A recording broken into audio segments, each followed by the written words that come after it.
দরজায় কড়া নাড়ছে পবিত্র মাহে রমজান। তবে 2026 সালের রমজান একটু ভিন্ন।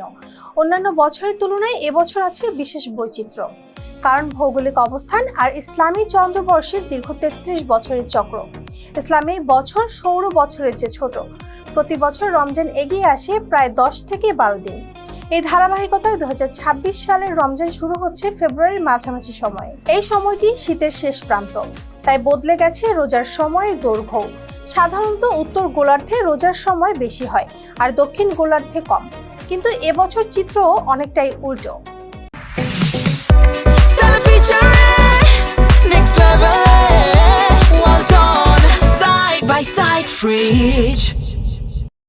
উত্তর গোলার্ধের দেশগুলোতে এখন দিনের দৈর্ঘ্য কম, ফলে সেখানে রোজা হতে পারে প্রায় 12 থেকে 13 ঘন্টা।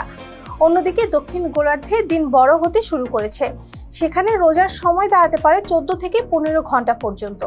অর্থাৎ যেসব অঞ্চলে সাধারণত রোজার সময় দীর্ঘ হয় এবার সেখানে কম, আর যেখানে সাধারণত রোজার সময় কম থাকে এবার সেখানে সংযম পালন করতে হবে কিছুটা বেশি সময় ধরে। আবহাওয়ার দিক থেকেও আছে স্বস্তি, নেই প্রচন্ড গরম, বরং মৃদু শীত বা সহনশীল তাপমাত্রা।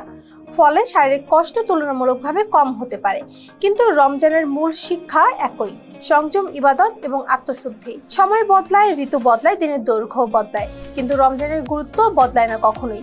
2026 সালের রমজান তাই শুধু একটি ধর্মীয় মাস নয়, এটি সময়ের পরিবর্তনের এক অনন্য উদাহরণ। এটি চন্দ্রচক্রের নিয়মের এক বাস্তব প্রতিফলন। এটি বিশ্বজুড়ে ভৌগোলিক বৈচিত্র্যের এক সুন্দর চিত্র। পৃথিবীর বিভিন্ন প্রান্তে বিভিন্ন দৈর্ঘ্যের রোজা, কিন্তু লক্ষ্য একটাই: আল্লাহর সন্তুষ্টি অর্জন। পবিত্র রমজান মাস হোক সংযমের, হোক আত্মশুদ্ধির, হোক মানবতার। রমজান মোবারক। এতক্ষণ সাথে ছিলাম আমি শম্পা আক্তার। ফেস দ্য পিপলের সাথে থাকার জন্য ধন্যবাদ।